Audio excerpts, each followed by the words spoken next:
I'm Mindy Todd. Welcome to The Point. Today, we hear from the candidates running for the state representative seat in the 1st Barnstable District, which includes Barnstable Precinct 1, Brewster Precincts 1 and 2, Olive Dennis, and Yarmouth Precincts 1 through 4 and 7.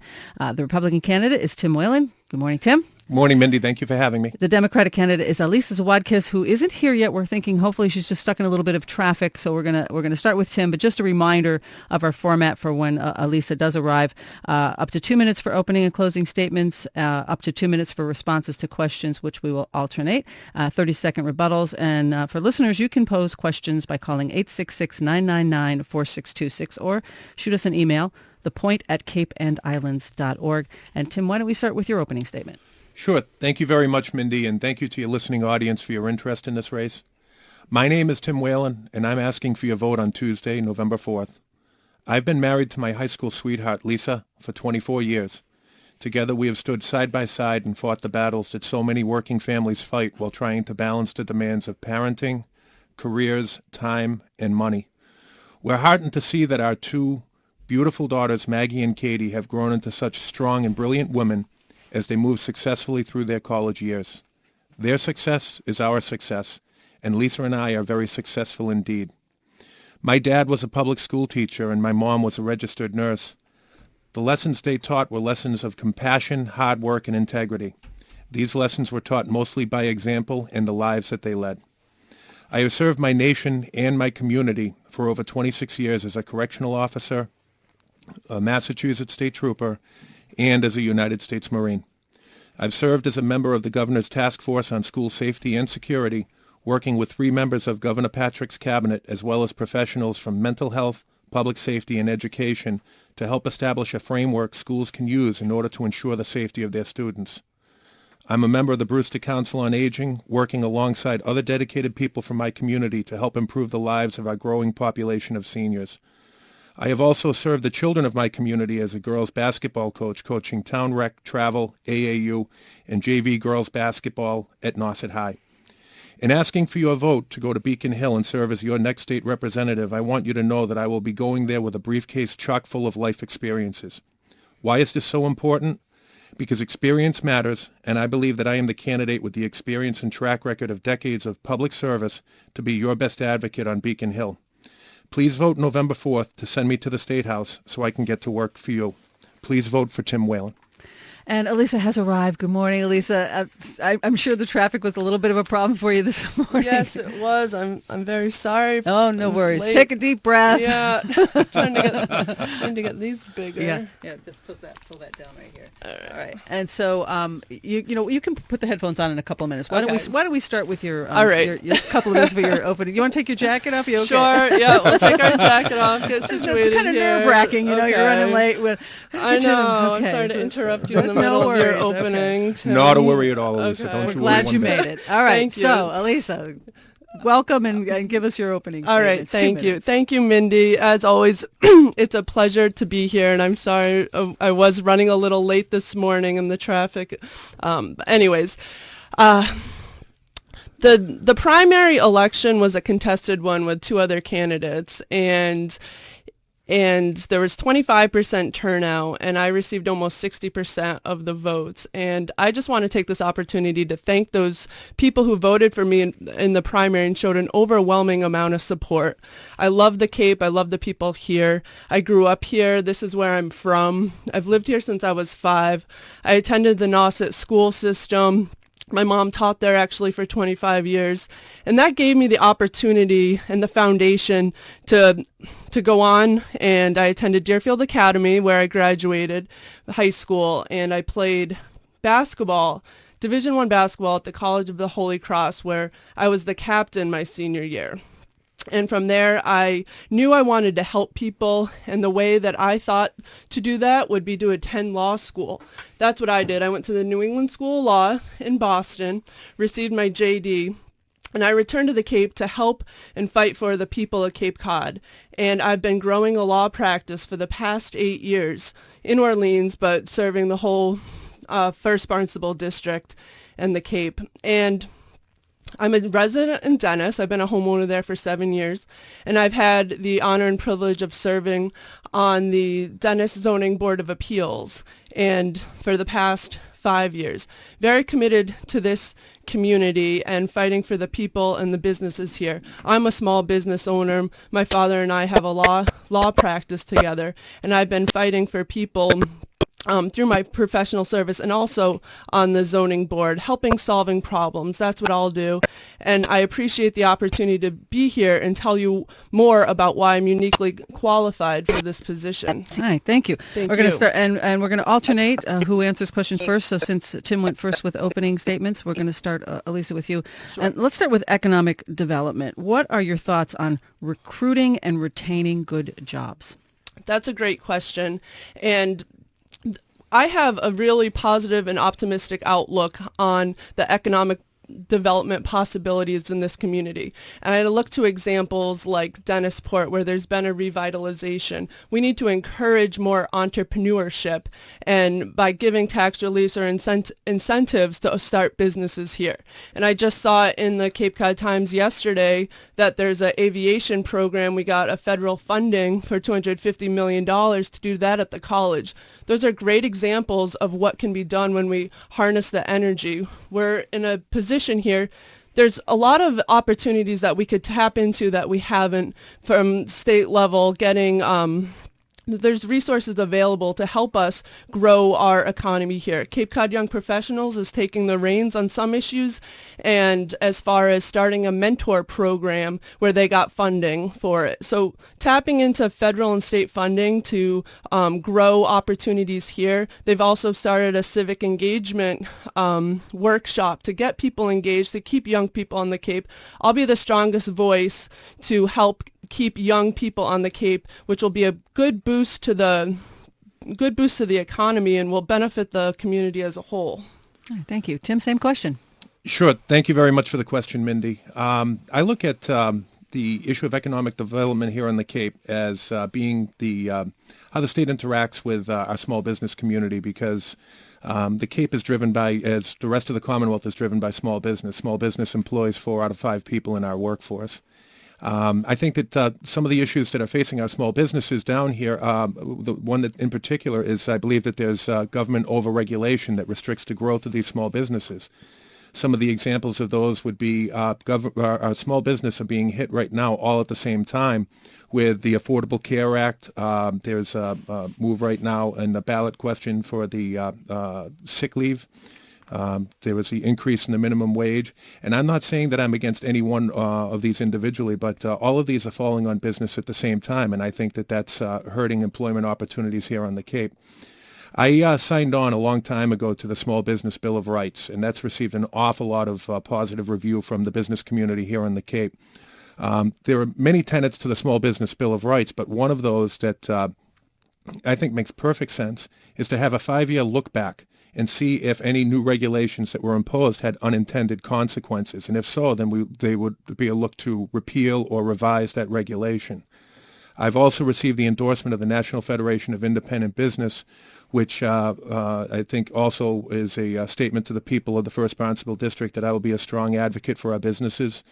But 2 other things that I want to look at as well is I look forward to the addition of Bridgewater State University and their satellite campus they're opening in South Yarmouth, and they're working cooperatively with the good people at Cape Cod Community College to educate our young and provide an educated workforce. And we also need to address the issue of affordable housing. All right, thank you. Is there an opportunity for about 30-second rebuttal? Yeah, go ahead. Okay, great. Thank you. The only thing I wanted to mention is that I am a small business owner, and I've been doing that for 8 years. I don't have a luxury of a paycheck at the end of the week, and it's more complicated than working and just getting a check. I have to manage a budget and worry about overhead expenses and try to make the business profitable. Okay, thanks. Tim, we're going to start with you this time. The Dennis-Yarmouth School District is still classified as a Level 3 school district by the state after the latest MCAS results, meaning 1 or more schools in the district are classified Level 3. Do you think state interventions for lower performing districts are doing enough? I think that there are some unintended consequences, to use that term again, with the state interventions. Let's look at the Dennis-Yarmouth Regional School District. They've had many successes. They're considered a Level 3 school district right now because Matakees is a Level 3 school. I believe that the other schools are all Level 1 schools. I have a personal relationship with the Dennis-Yarmouth Regional School District because my wife for 4 years was a principal at Station Ave Elementary School, and she was a member of Superintendent Carol Woodbury's administrative team. I think that we certainly need to look at some of the issues at Mattakese. I was at a Yarmouth Board of Selectmen meeting Tuesday, and when I was there, I was listening to Andrea St. Germain from the DY Regional School District, and there was some discussion on this issue. But the one thing that we can't look past as well is the fact that the other schools are performing at level 1. So I think that, again, we need to look at the issues in particular at Mattakese, but let's not throw the baby out with the bathwater. I'm still a big fan of the DY regional schools. There are some issues there, as there are in all the other schools in the state, and let's look at those individual issues, but again, let's not come in with a heavy-handed approach. All right. Same question, Elisa. Can you repeat the question? Sure. Mindy? Dennis-Yarmouth School District's classified level 3 school district by the state after the latest MCAS results. Do you think state interventions for lower performing districts are doing enough? I don't, and there is more that can be done, and I'm a huge advocate of education. I've been a lifetime learner. I really value education. I know Representative Turner was so active both on the local level and the state level to be engaged with the superintendents and to fight for funding, and I will continue those efforts to be actively engaged. And in fact, I've already met with Superintendent Woodbury many times and have discussed the struggles she has with the budget and making sure the most students in the school get the best education possible. We need to continue to fight for our fair share of that funding at the state level. We do face challenges being a tourist-based seasonal environment here where our fair share of the we're not getting our fair share basically, and they're under the impression that we're actually richer than we are, where we really the average income is lower in that school district than it is in the entire state. And as the schools continue to, or as the enrollment continues to decrease, we have to work towards more regionalization efforts. And something we need to work with a real issue with the funding is special education, and that it's hard to make a budget where after you make the budget there's expenses that you can't necessarily always account for. So we do have some challenges in education. There's so much room for improvement. I'm excited to be part of that process, and I'm optimistic of positive changes and want to work actively with the local schools. All right, 30-second rebuttal, Tim.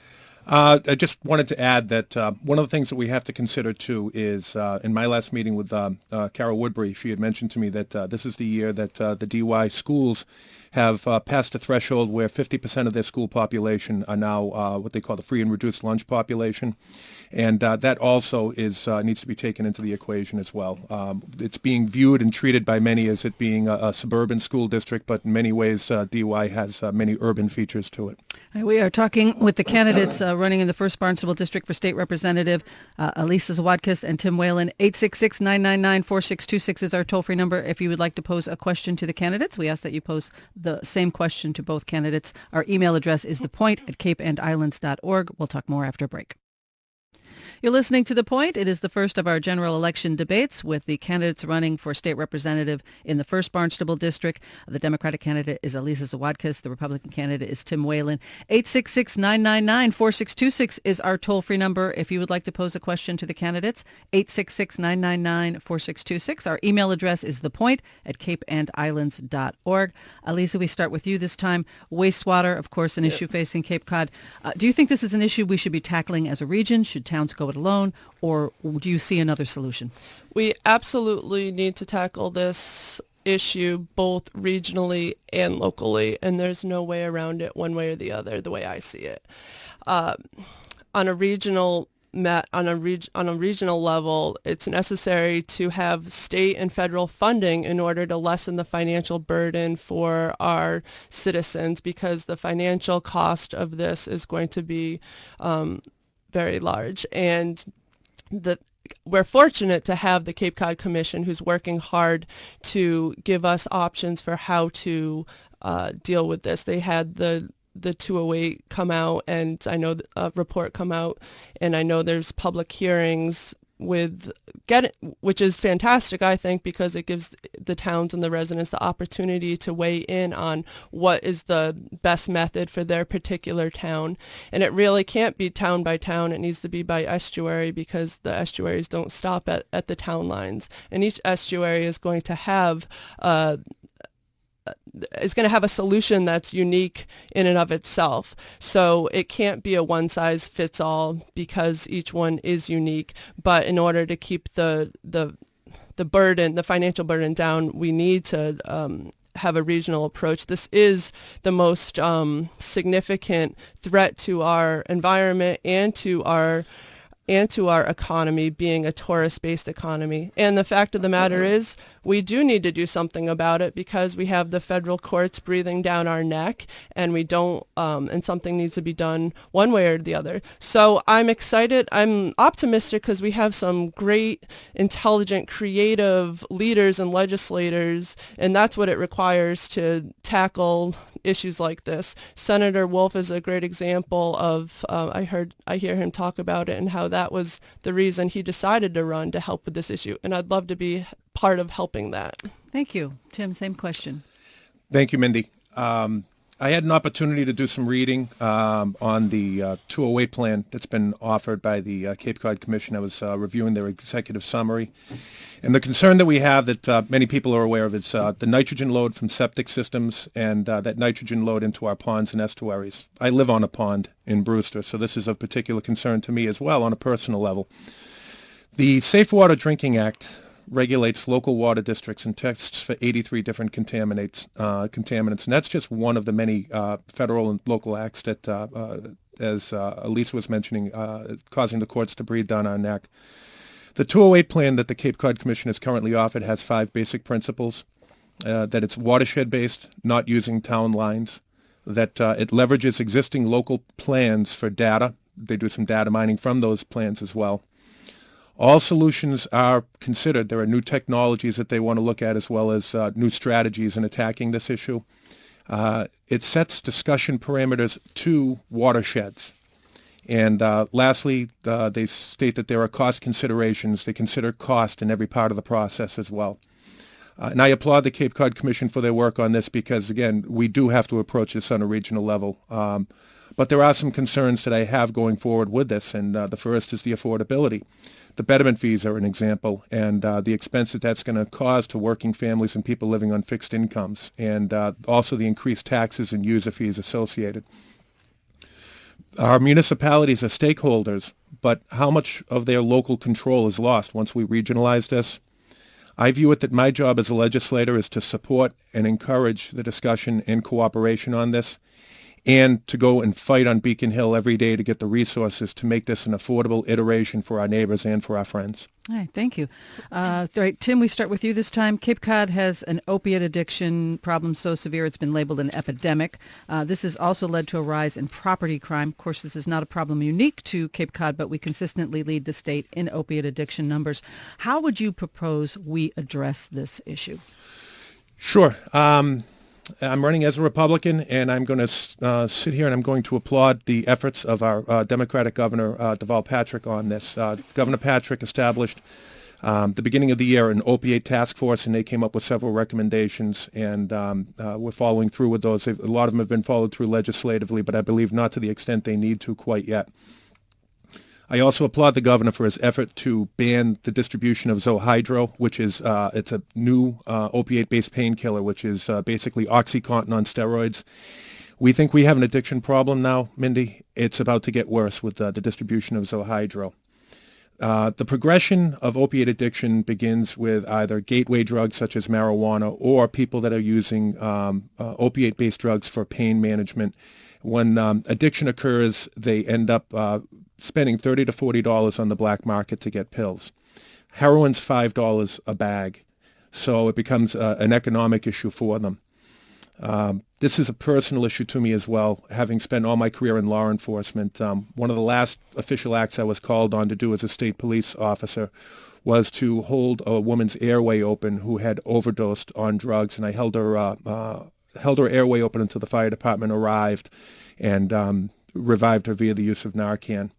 The legislature's passed law that calls for insurance companies to reimburse up to 14 days of inpatient treatment. I don't think that 14 days is enough. The Senate bill called for 21 days, and I would push for even more than that.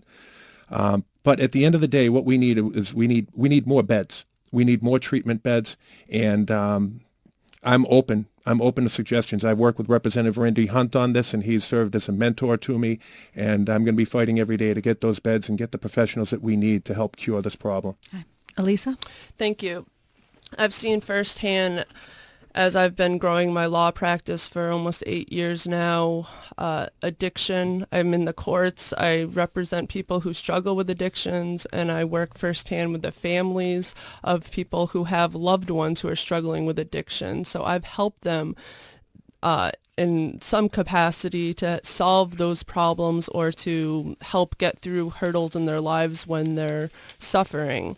And so I'm familiar with what's available. I talk to the probation officers, and we brainstorm with the district attorneys to find out what the best options are as far, it's both. It's accountability and treatment, but speaking about the drug epidemic part of it, as far as treatment's concerned, there's not enough options, there's not enough treatment available, and you see that where there's a condition of probation, but there's no, that they have go to a drug program, but there's not a bed available.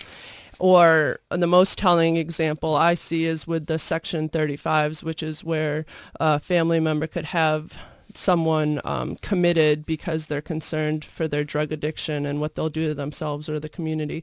And when the family member comes to court to do that petition, there's one doctor available for all of southeastern Mass, and a lot of times that doctor can't make it to the court. And if the doctor does make it there and determines that they should be committed, there's not always a bed available, and the person is put into jail. And this is someone who hasn't committed a crime. So that is alarming and scary. There needs to be more treatment. I'm actually part of the drug awareness program at the Yarmouth Police Department. It's just started. We've met a few times. So the idea there is to get ahead of the problem and to save these kids. And we're reaching out to the community to get input. And I'm so happy to be part of that. All right. Tim, you want to rebuttal? I just want to add that I also want to take a moment to applaud the efforts of my friend's District Attorney Michael O'Keefe and his work with the establishment of the drug court here in Barnstable County, as well as Sheriff Jim Cummings and the work that he's been doing with the Sheriff's Department to help attack this addiction problem. We are talking with the candidates running for the state representative seat in the 1st Barnstable District, Elisa Zawadkas and Tim Whelan. 866-999-4626. If you have a question you would like to pose to the candidates, that's 866-999-4626. Our email address is thepoint@capeandislands.org. Dennis will get a medical marijuana dispensary. Has the state done enough, Elisa, we're starting with you, has the state done enough to implement the medical marijuana laws? Has the state done enough to implement the medical marijuana laws? I think it's a work in progress, and I think I don't think it's a process that we need to rush into. I don't think the state's done enough. I think there's a lot more that can be done. Medical marijuana has its benefits, absolutely, and it's what the people want, and it's the people's initiative, and it's here. And I think that it's only the next step is that it will be legalized completely, if I had to guess, and that would I'm expecting that in a few years.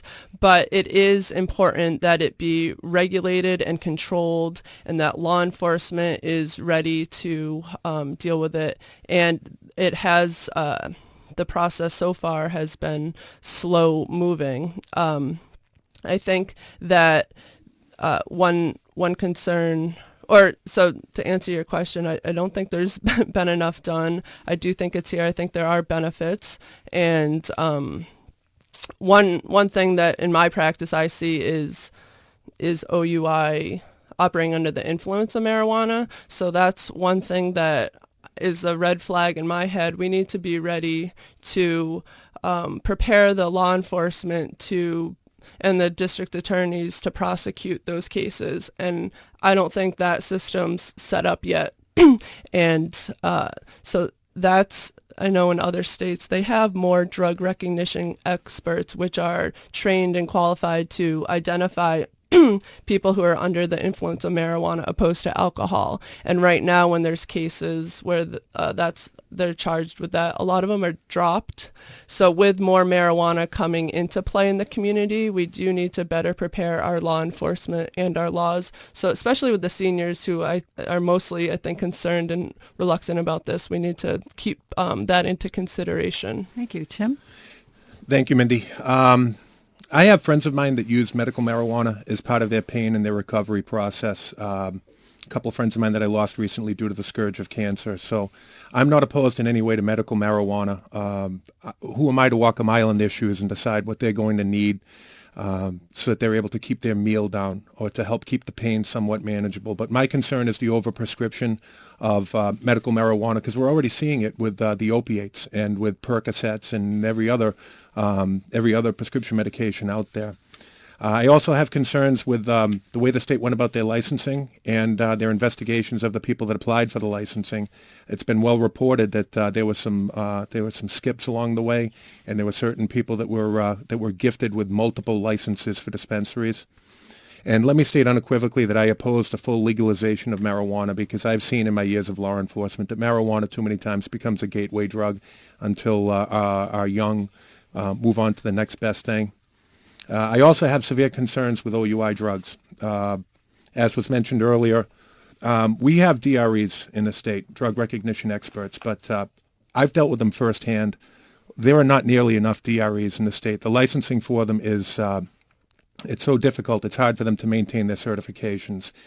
And then when they get into court, and some courts don't even recognize DREs in this Commonwealth. They don't even recognize them. So they go through the whole process. What a drug recognition expert does is they come in and they do field sobriety on someone for drugs. And that testimony isn't even admitted in some courts in the Commonwealth, and it's completely unenforceable. I arrested a gentleman driving down Route 6 who almost struck a state trooper 2 years ago. He was smoking a marijuana joint when I pulled him over, and he was found not guilty of OUI drugs. That's how unenforceable these laws are, and it needs to change. I'm going to follow up with that. Elisa alluded to the fact that this may be the next step to legalizing recreational marijuana. If voters supported such a measure, would you support such a law in Massachusetts, Tim? I would be personally opposed to it, but I would obey the will of the voters at all times. We represent the people and the will of the voters. So sometimes you don't have to like what's being thrown your way, but you have to respect you have to respect democracy, and I will respect the will of the voters. Right. Elisa, same question. I'm not opposed to it, and I think that there's no point in rushing into it, though. So I hope that it's not a ballot question, because then we would have to deal with it in a hasty fashion. So I would work towards drafting legislation and get the horse before the cart, so we're not acting in a reactionary way, which that's what concerns me, that if it's a ballot question and it passes, which I think it would, then we would just have to come up with something, and that would be bad. And I think we're in a position where we could make good law, having a few states already that legalized it, Washington and Colorado. We could review their laws, see what's worked, what hasn't worked, and approach this in a thoughtful manner, in a smart manner, instead of a reactionary manner. So Okay, thanks. All right, next, Elisa, we start with you this time. Lottery money generated on the Cape is far greater than we get back. We don't get 10% of that back in local aid. Cities and towns getting the bulk of the money are not likely to want to vote to give the Cape more. So how would you tackle this issue? We certainly do not get as much back as we put out, we're a tourist-based economy, and we generate a lot of income for the rest of the state, and we have to continue to fight to educate the legislature the rare situation we are in, and how much they benefit from how our tourist economy is so profitable, and to continue to get state and federal funds to support us. As far as I don't know if that ties into the casino at all, or I have that question too. okay. I mean, I'll save that for the other. Yeah. Okay. Tim? Yeah. I see the way that I could respond to this by just being a loud and public advocate and fighting for what's right for Cape Cod. As I stated earlier, I'm a retired state trooper, and I'm also a former United States Marine. And I would put my trust in my ability to fight for what's right, because I've been fighting for what's right since I was 19 years old, and I started working in public safety, Mindy. I also believe that you can't go up and bang a shoe on a desk a la Nikita Khrushchev and get your way, because let's face it, whether Elisa or I win this election, we're going to be a freshman legislator, and we're going to be one of 160. So you have to work as a bipartisan legislator. You have to take a bipartisan approach, and you have to work with legislators on both sides of the aisle. I already have a well-established relationship with the Republican caucus in the House of Representatives. They're all my friends. They were down in my district doing a literature drop for me last week. I also have many, many friends that I grew up with, many friends that I've known through my years that are members of the Democratic caucus that are from different parts of the state. And I plan to tap into those relationships to help do what's right and fight for what's right to get some of that money back here to Cape Cod. And just to follow up on that, the Democratic legislators here, the Cape delegations have been very supportive of my campaign, and being part of the majority party, I will be at the table, with no disrespect to my Republican opponent, but it's going to be a harder position and more of a outside looking in, where working with the Democrats, I will have a better opportunity to be at that table. Tim, let's go to the next question. We start with you. Where do you stand on casino gambling? Since Elisa brought that up, we'll make that the next question. We'll bring that up, and then I'm going to lead into my rebuttal to the rebuttal during my 2 minutes. I personally have misgivings about building casinos in Massachusetts, and those are based upon, I look at what's happening with the casinos. Atlantic City is closing casinos right now, and also there's a dip in the casino revenue at the 2 casinos in Connecticut. So my concern is that we build these casinos with a big hoopla and a big rush, and then we find that they're not the be-all, end-all. We can't base our future economy in the state on casinos. It's just not going to happen that way. Our best interests lie elsewhere. However, as I stated, the will of the voters. There's a question coming up on the ballot, and I will obey that will of the voters, and I will abide by their wishes. Back to the earlier, there's a little bit of a misconception about what it means to be a member of the Republican caucus up on the State House. And the reality of what happens is that if you're a member of the Democratic caucus, if you look at the voting records, you vote with the Speaker, and that's that. And if you don't, you get punished. As a member of the Republican caucus, I'm expected to vote against the Speaker. But what I can do is, if I think a piece of legislation is well-intentioned and I can earn good guy points with the Democratic caucus, I don't have to go up there and I don't have to be a robot.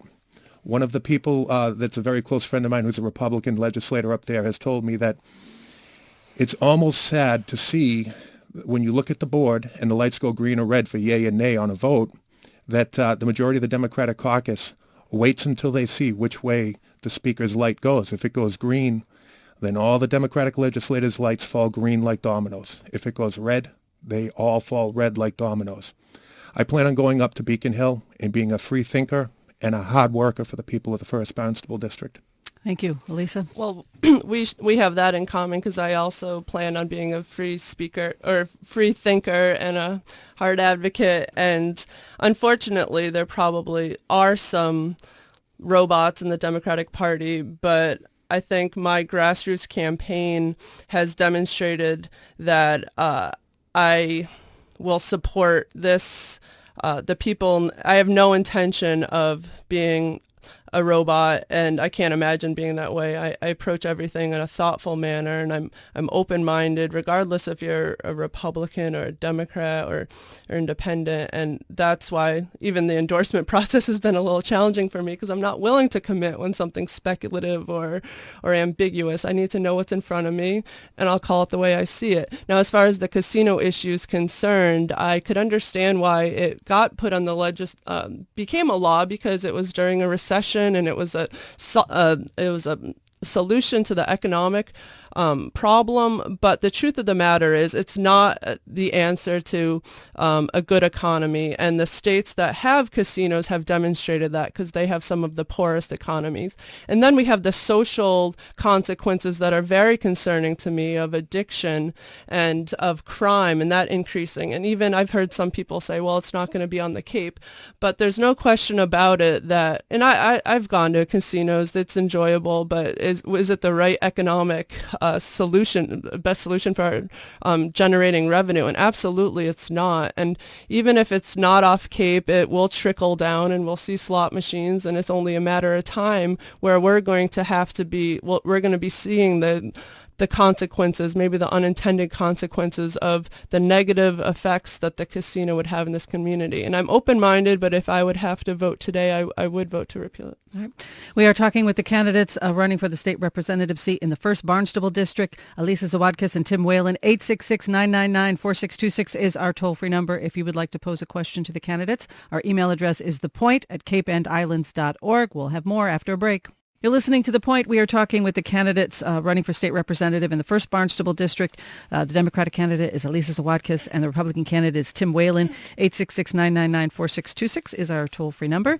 Got maybe a couple more questions before we get to closing comments. And Elisa, this time we start with you. Let's talk about homeowners insurance. Coastal residents pay more than inland communities because of the threat of a big hurricane. With soaring rates, increases in wind deductions, you begin to wonder what is covered. Others have been dropped by insurers who've left the area. Those folks are forced into the state fair plan. This is an issue that we have been grappling with for a number of years now. How would you approach this, or your thoughts on how we might resolve this? This is a tough one, because our hands are a little tied in that this is really a federal issue, and we have to deal with what we have. We have to continue to work with our federal legislators and our congressmen to keep the costs down as much as possible for the residents of Cape Cod. And I've spoken with Dan Fortier, the Dennistown planner, many times about this, and I wouldn't even and it's a complicated issue, which I wouldn't even begin to try to explain it as well as he does. He's very knowledgeable on this issue. But what I will say is, I'm so cognizant that there's so many people in this district on fixed incomes, and keeping them in their home is a priority of mine. And if there's something that I could fight for in order to keep their property taxes as low as possible and give them the ability to live in their home, I'm going to work with the state and the federal legislators to do that. Thank you. Tim, same question. Well, my brother Dave is an executive for Greater New York Insurance, and he and I have this fight all the time, because he approaches this from the mindset of the insurance industry, and they constantly feel like they are underwater. I can assure you that they are not. Cape Cod has some of the highest homeowners insurance rates in the state, if not in the region. And that to me is patently unfair. They base this on their models that seem to say that every year is the year that we're going to get the big one. We're going to get 1938 all over again. And every year they're wrong. Many people here in the region are covered by the FAIR plan. I'm not. I have Narragansett Bay insurance at my house, and I know exactly what my rates are, and they're too high. The FAIR plan, it's also known as the not-so-fair plan. Concern that we have there is that if we were to have a catastrophic event, that there are not the resources within the FAIR plan to cover the actual loss incurred by the homeowners. This goes down to the heart of the issue is the affordability of living here on the Cape. And this is just another example where the homeowners and the working families and the people on fixed incomes here on the Cape are struggling to get by. And it's not just the homeowners insurance rates, Mindy. It's you look at the utility rates. We have some of the highest utility rates in the nation, and boy, oh boy, surprise, surprise, they're going to go up 40% based upon the latest figures from NSTAR that were reported this week. Our property taxes continue to go up, and we're also looking at question 1 coming up on our ballot, which raises the gasoline tax 3 cents and then ties all future tax increases to the consumer price index. How do people get by?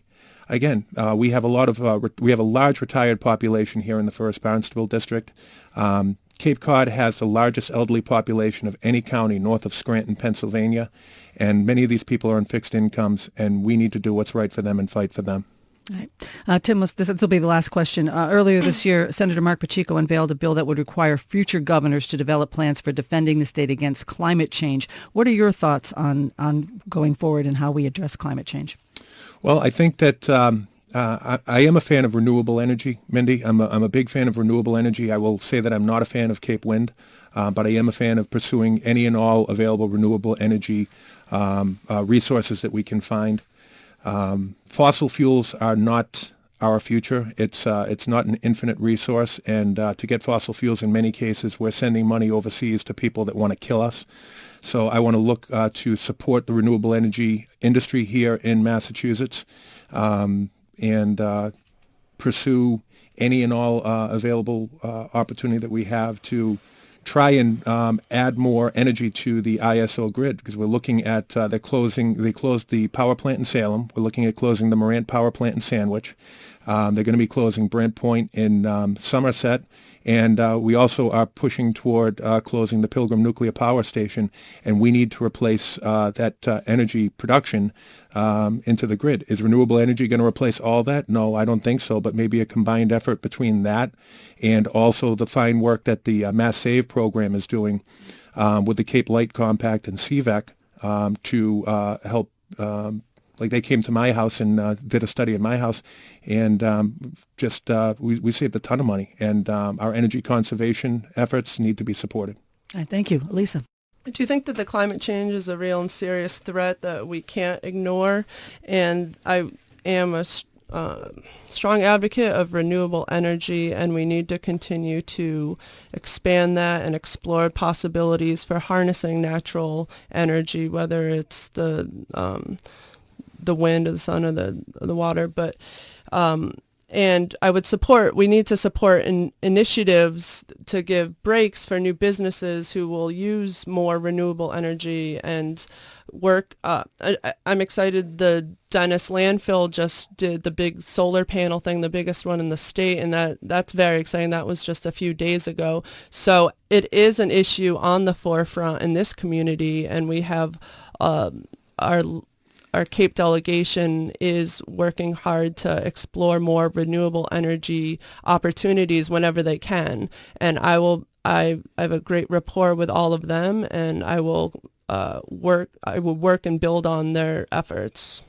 Right. With them. Okay, I'm going to give you a little more than 2 minutes because neither of you took your whole 2 minutes for that question. So I'll give you a little, maybe 2:15 or something like that for your closing comments and telling us why you believe you're the best candidate for the job. And Elisa, let's start with you. Okay, we have some complicated issues here on the Cape and in the First Barnstable District. Issues like wastewater and getting equitable educational funding and the drug epidemic and keeping young people on the Cape.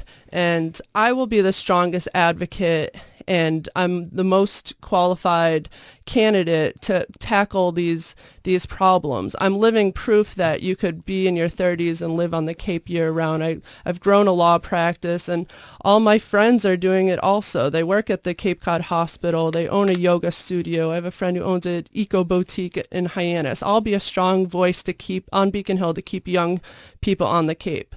I've been advocating for people and fighting for people for 8 years. I see the issues. I'm familiar with the laws. It's familiar to me to have hearings and to draft memos.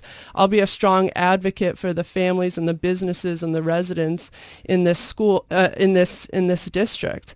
I grew up here. I went through the Nauset school system, and I recognize its value, and I credit it for my accomplishments, and I want to give that opportunity to more people. I'll be the strongest advocate to support our schools and get the education we need. And on the zoning board, I've been solving problems. I've been for 5 years working with homeowners and businesses grow their house grow their businesses the way they want, whether they need to expand it or homeowners who need a dormer. I help communities solve the problem to make sure there's a balance of economic development and protecting the environment. Those are the issues that I solve, and I work with people to solve their problems. And my commitment to this community and my qualifications is deep and it's wide.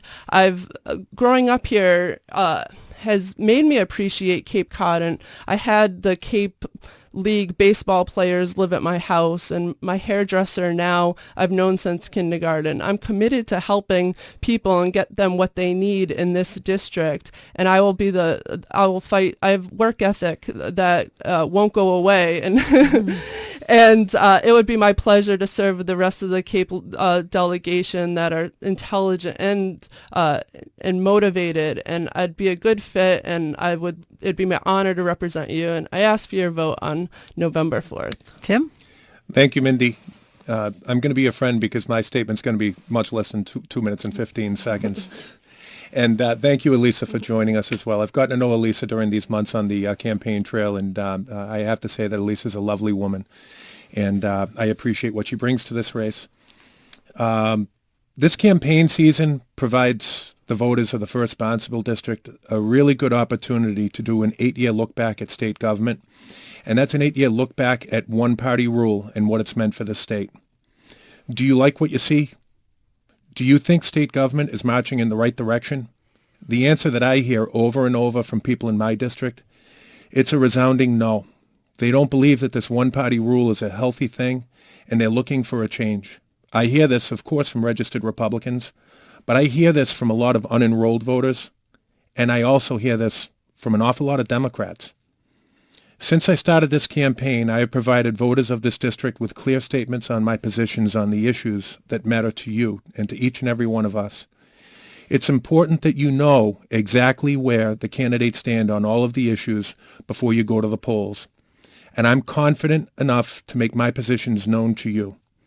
Ask the questions of your candidates, and please demand clear answers. You deserve that and more. My name is Tim Whelan, and I'm asking for your vote, please, on Tuesday, November 4th. Thank you very much.